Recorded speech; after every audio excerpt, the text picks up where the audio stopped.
What's going on, YouTube? This is another edition of CSI, Courtship, spirituality, and intimacy. and we're more than excited to join you today about a kind of touchy topic. We're going to be talking about cheating today. Yeah, and this was based off Summer Walker's new album, Still Over It. And she talks a lot about the cheating between she and London, and just her pain and her bitterness. I mean, let's be real.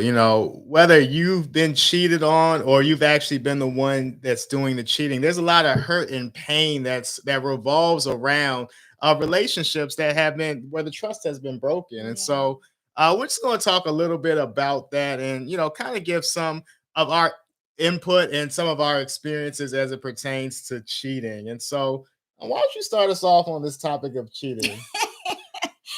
I think that cheating can be a very sensitive topic to talk about. And I think that you and I both expressed that we would talk about being perpetrators at one point in time of cheating. I know I definitely had an experience back in college where I was the perpetrator in the relationship that cheated. And it did not end very well at all. So I think that we want to get a little bit into that in terms of what our experiences have been. But I've also been the person too that has been cheated on as well. So definitely can attest to the bitterness, the anger, the resentment, the sadness, and the loneliness that cheating brings and the impact that it has on relationships. Yeah, I agree. I mean, it's hard to admit sometimes. And just being the one that inflicts the pain Mhm. in the relationship.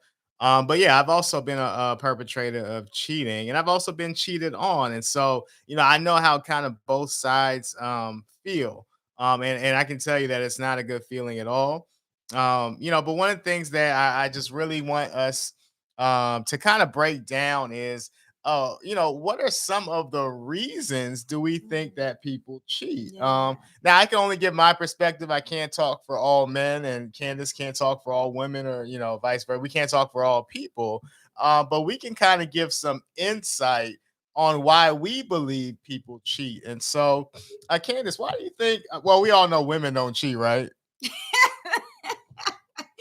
That is not true. As Oh, long as you're human, oh. I think that you have the capacity to cheat. So it's So not that women don't cheat, just they don't get caught. Okay, so it that ain't it either. ain't. That ain't it either. Right.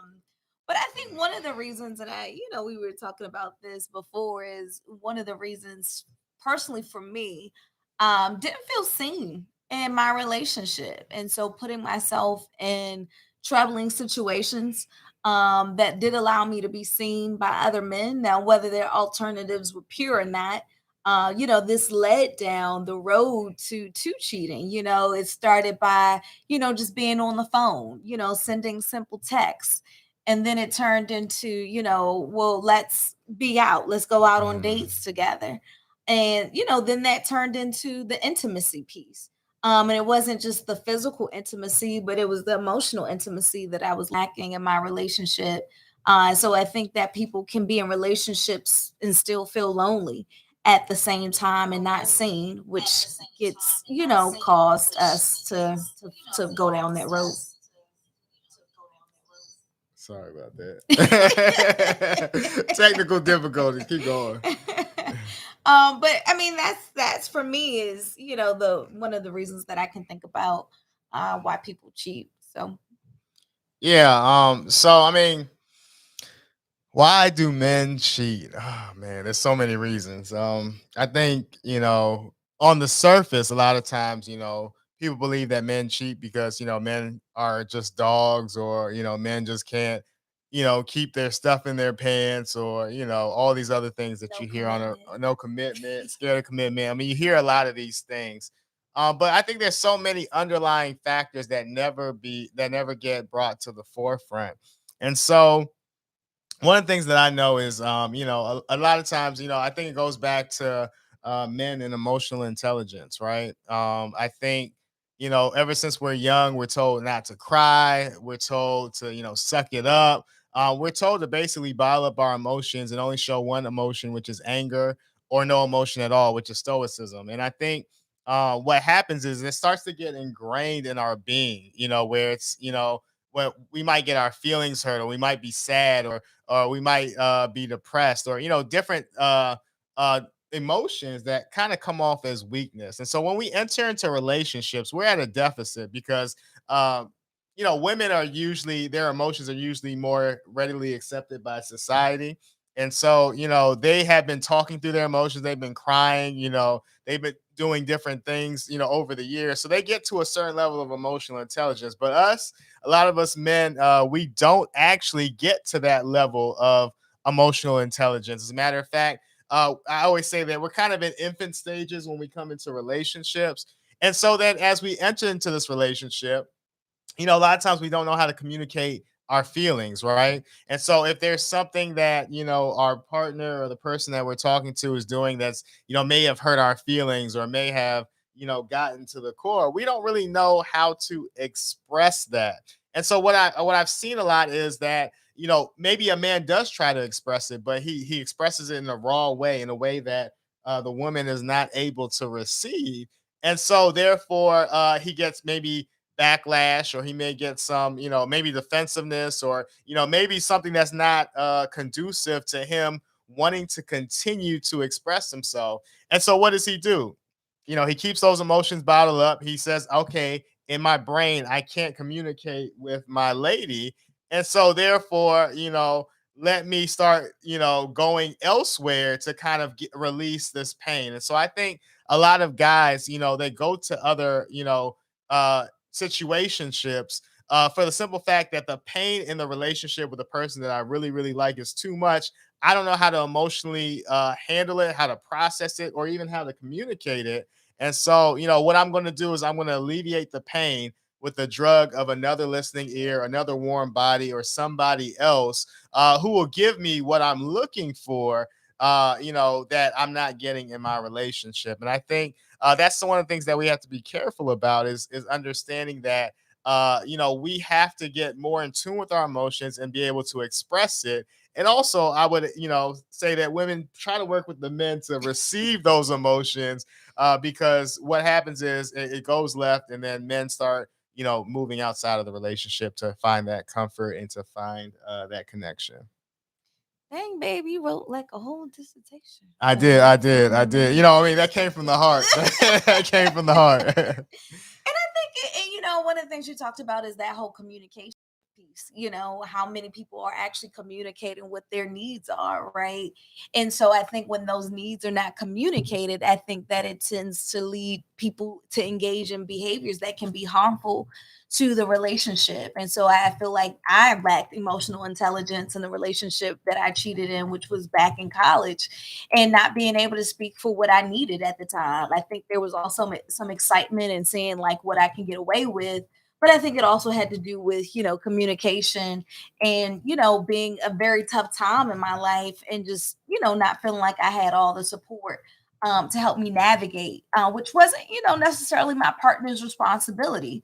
But I didn't have the tools. And so, people enter into relationships thinking that, oh, this person should be able to provide for me when, we talked about that on our previous podcasts and just our lives. We are our primary caretaker while our partners are our secondary caretakers. So, Definitely. I think, once again, a lot of times people get into a relationship for somebody to complete them, mhm, but that process of being complete, it has to happen, in my opinion, between you and God, and not, just you and your partner, because your partner can never complete you. I mean, if we're yeah. just going to be honest.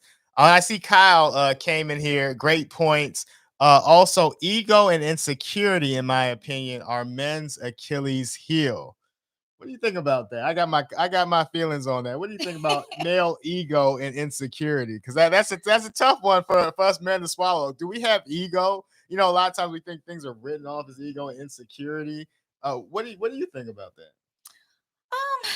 I think in terms of right, I think that people do have egos, right? And that includes women, and so do we have the skills to actually be able to humble ourselves, you Hold know. on, you said women have ego? Yes, I as a woman have an Oh ego, yeah, you you heard it know, here and I first. have to get real about Right, that. right. And so I think that, sometimes it can take a lot to be able to humble myself, admit when I'm wrong, admit when I am not showing up in the relationship in which I should. And so, I think having ego can overshadow people's insecurity, right? So instead of getting vulnerable about the insecurities that might show up in the relationship, it's just, I see, well, let me rely on my ego because my ego is my defense mechanism. And if I can operate out of a place of being defensive, then I don't have to get vulnerable about what my insecurities are. So Hmm,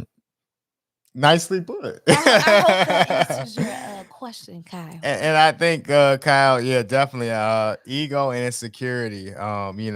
What man wants to feel insecure, right? And so, insecurity we in our brain, or let me say in my brain growing up, that's a female trait, right? Men ain't insecure. We're confident, we're bold, we're adventurous.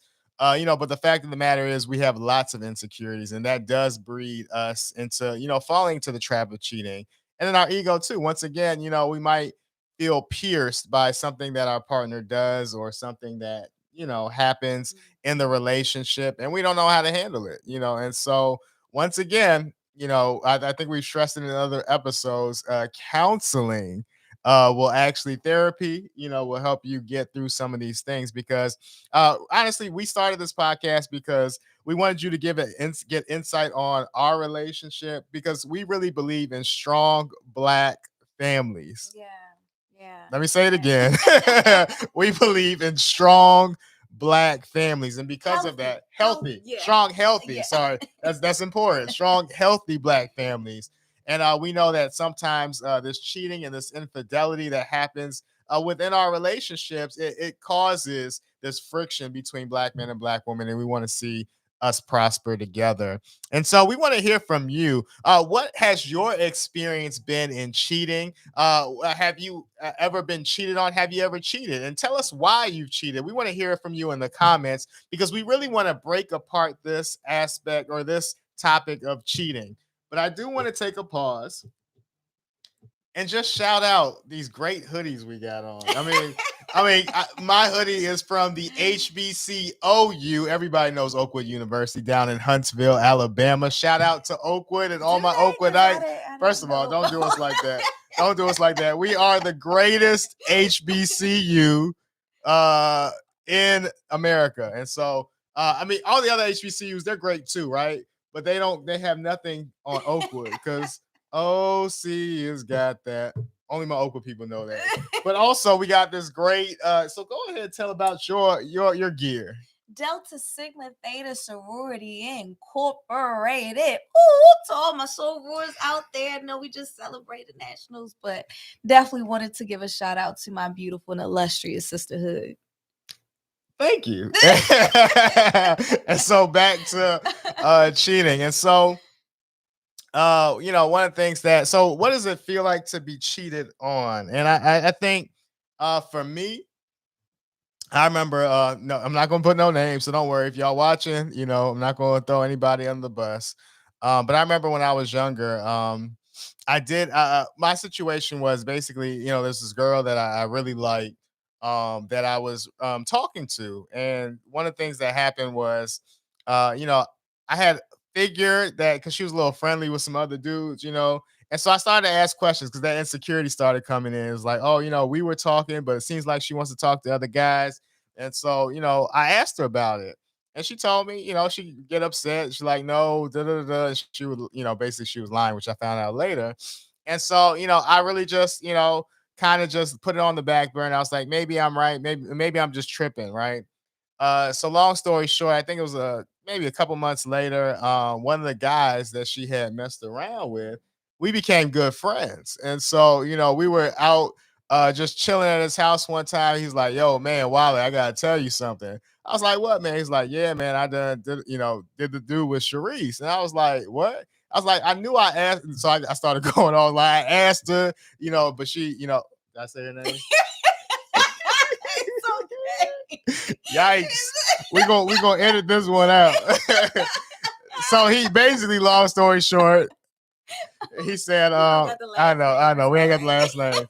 He was like, yeah, I had basically messed around with her. And so, I just remember feeling like, betrayed, feeling like, feelings of I wasn't good enough, feelings like, anger, like I wanted to get revenge, like, I felt stupid, I felt dumb, all the above. And the thing about it is, even after finding that out, at that age, I stayed with her and we were actually together for 3 years, but the dynamic changed because I feel like after I got that information, well, before I got that information, I was like all into her. But after I got that information, I kind of pulled back and she was like more into me. And I think that just was never a great dynamic. And that wasn't something that was going to last because I think it's so hard to recover once somebody has cheated. And so, I think that's a good question, mm, right? Is recovery, repair even an option when someone has cheated? what do you Yeah.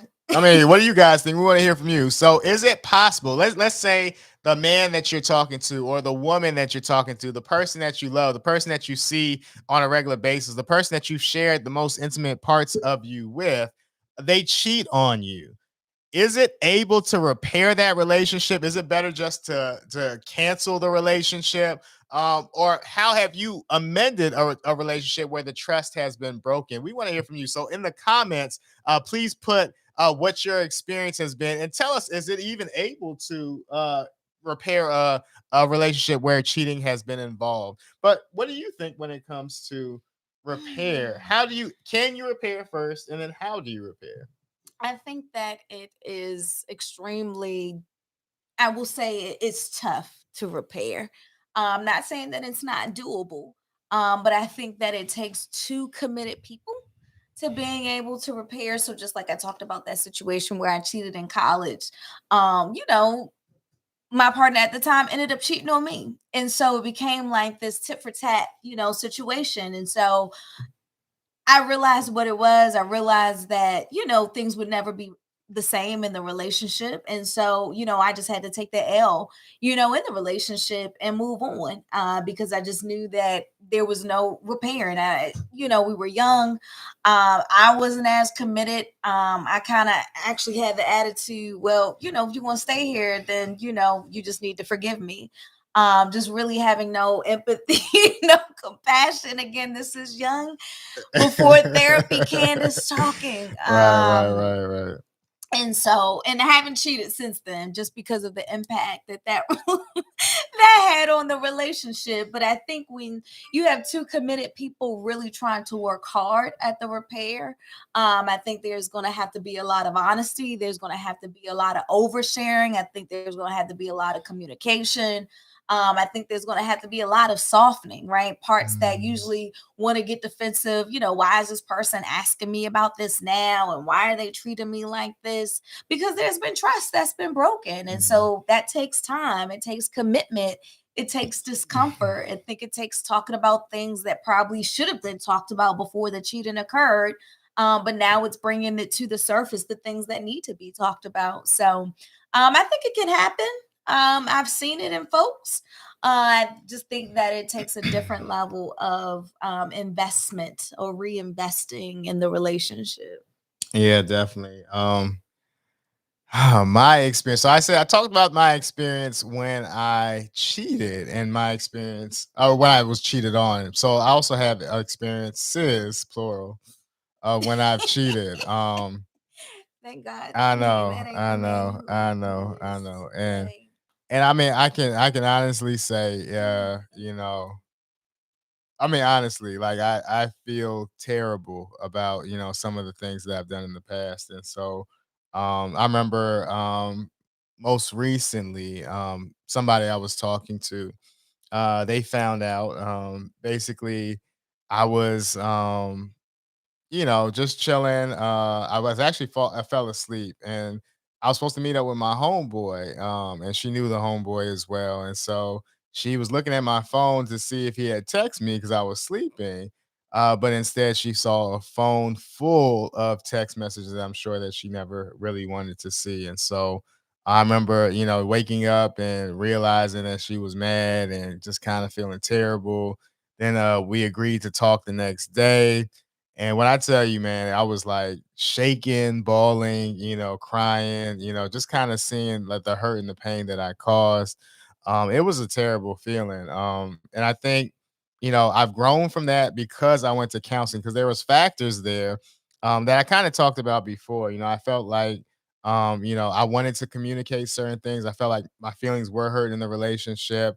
And I felt like, they weren't being received. But I really didn't know how to communicate back then, And so what I thought was being communication really wasn't communication. And so all these feelings bottled up and they just kind of came out in terrible ways. And so, as far as repairing that relationship, um, honestly, and my brain also was a little different back then. It's like, once it was messed up, it was like, can we even get back? Right. And so it was much easier to just kind of move on than to actually sit there and work through it because, I mean, that's really me just running away, kind of from the Mhm. responsibility that I had for the repair. And so, honestly, I just went into another, relationship from that relationship because I was like, this one's already broken, so there's nothing we can do. And so I think, we have to get to the point. I think relationships can be repaired, but it's going to take a lot of work. And I think, if you cause the hurt and you cause the pain and you still want to be with that person, I think you owe it to them to, work. Don't get upset when they question you. Don't get upset, because that's all a part of the process. At some point, yes, the person has to trust you, but you have to rebuild that trust. Somebody said a long time ago, trust can be built over 30 years and destroyed in 30 minutes, right? And so, that's the cheating is something that is very hard to recover from. And so I just, I advise that you don't do it, but be careful because I think a lot of us carry baggage because of those Mhm. experiences, and we bring that baggage into the next relationship, which causes us issues even more. And so, once again, go to therapy, resolve those issues, so that you don't bleed all over everybody. So, like, what tips can we give folks, so they don't even find themselves in these situations? And I think you've hinted on a couple of them, which is, go to therapy. Even if you're an individual person not dating, that is probably the best time to go to therapy. Yes, Yeah. there are things that I will say didn't get revealed to me until I was partner. Parts of me didn't come to the surface due to me, not having been in a relationship. So you get introduced to new parts that don't come to the surface until you're in a relationship. But I feel like, being a single person, working on the baggage that I knew about, that was really helpful for Mhm. me not to bring that into, the new relationship. And not saying that everything didn't travel with me, but I was able to unburden a lot of those past relationships, and the specifics around those relationships before getting into this relationship. Um, what else for you, babe? Yeah, I think ooh, tips. I think, self-awareness, which once again comes through therapy, can help you if you don't see the recurring theme here. Can kind of help you see things because you got to catch things early, right? I think a lot of people get caught off guard, so they're feeling like I think you had said it before, like you have to be your own nurturing Parent, parent. yeah. And so there's certain things that your partner is going to be deficient at. I mean, they're not going to be able to help you fill those voids, but if you're looking for them to fill those voids and you get disappointed, guess what? Shorty at the job, she's going to fill that one void but have nothing else, right? Or the person that you meet at the party, or the person that you see, at the grocery store, or, At the gym. at the gym, Mhm. those are places where, you can just tell, people get into trouble. And it's really because you're having friction in your relationship. And so the next person is looking better, even though I guarantee they don't have half the stuff that the person that you're with has. Well, most of the time, depending on the relationship, but you're going to leave and jeopardize that relationship for that one thing that that person's giving you just so they can hook you, and then you'll see that they probably are even worse than what you're in right now. And so just know your boundaries too. I know for me, yeah, I just don't pay attention. I actually act very timid in public. So people will look at me and I make no eye contact. I can see you staring at me, but I just act like I don't see it. So I just walk by, I'm in my own zone, and and I just, because it's like once, why even, make that eye contact, or why, dwell on there, or smile, or crack that joke, or little things that we do to catch people's attention. I just kind of bypass that, and so I just ignore it, and so people think that I'm rude. Sometimes people think that I'm like, okay, I'm safe, and especially as a pastor, I think being in that position where you meet a lot of people and people look at you in a position of power, you have to be extra careful. And so I pick up, I make sure I'm reading body language, whether I'm reading it wrong or not. I'm always going to think the worst and prepare for the worst, and so that means, women, I don't give you hugs. If I give you hugs, it's a real It's a side hug. no, it's Yeah, it's a a real side hug. You know what I'm saying? And it's quick. Now that was too much. It's like this. Okay, and I lean out. Because just do what you got to do to protect the integrity of your relationship. Because people will try to see how your relationship is doing. And you give them an inch, they'll take a mile. Mhm. So. Yeah, I think that's something that I'm always saying, like, I gotta protect the integrity of my relationship, and even not even putting myself in compromising, positions, whether it's, oh, let me just, answer this quick DM, it's like, no, I'm not even gonna put myself in that situation. And if I feel like, you're not respecting the boundaries, I'll block you, without second doubt Mm, about that, because you're not respecting the fact that I'm not responding the first two, three times. So it's just like, you know what, let me just go ahead and block you. But I think, like I said, not putting yourself in any compromising situations, even if it may seem innocent. And things always start off innocent for the most mm, part, right? Oh, it was just, a text message. Oh, it was just a phone call. Oh, it's, we're just meeting up. Oh, I've ended up in this person's place. Oh, I've just ended up in this person's bed. So, it never starts off, usually it never starts off from, 0 to 1,000, right? There's usually signs indicated, along the way. And women, we got intuition, right? We have, and we have conviction too. So if something feels off, it probably is off. And we just need to be able to explore that. And I think it goes back to being able to communicate. If you feel like there's not a need being met in the relationship, then communicate that, no matter how maybe upset your partner gets, but at least you've communicated. I think all else, if you feel like you need to go down that road, it's just better to leave the relationship. This ain't working. I can't do this anymore. Because, that comment, 30 years of trust can be ruined in a matter of making a 30-minute decision, and sometimes it's less than that, mm, you know? And so it's about being able to be healthy, make healthy decisions, and engage in healthy behaviors. And I think that comes with being able to know who we are, continuing to work on ourselves. This is an ongoing process. And being able to show up and be present, as our best selves in relationships. And if you're not your best self, you probably shouldn't be in a relationship. mm, mm. And so, yeah, definitely work on yourself. That's the most important thing. But if you are in a relationship, communication is a must, and I think you kind of hinted on that.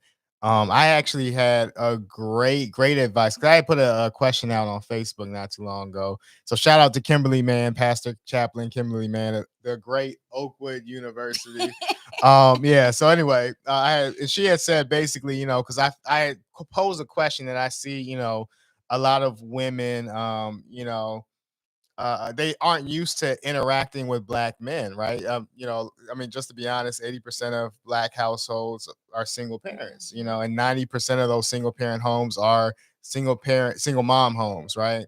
And so one of the things that happens is that there's not a lot of interactions with a man, that happens. They might have brothers, but I'm talking about, on a more, relational type way. And so so when they do come across men in relationships, a lot of times, we are trying to communicate and they don't really know how to receive it. And a lot of times we don't know how to communicate, right? And so how do we do that? Because a man, I've heard from men in the past where I've tried to be vulnerable. I tried to do this with my girl and got thrown back in my face or she got defensive, X, Y, and Z. And I'm like, so how does that happen? Because when we feel shut down, we shut down and we go and we can go outside of the relationship. And so one thing she told me was like before you come with your raw emotions, especially when we're not emotionally intelligent, a lot of us, right?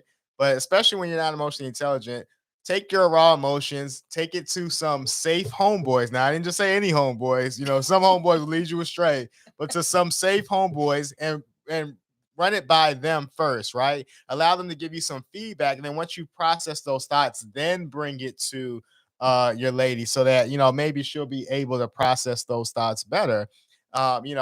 And maybe she won't. And so she might have to do some work in kind of receiving that as well. So, we just both got to do work to make sure that the relationship works, but we have to communicate.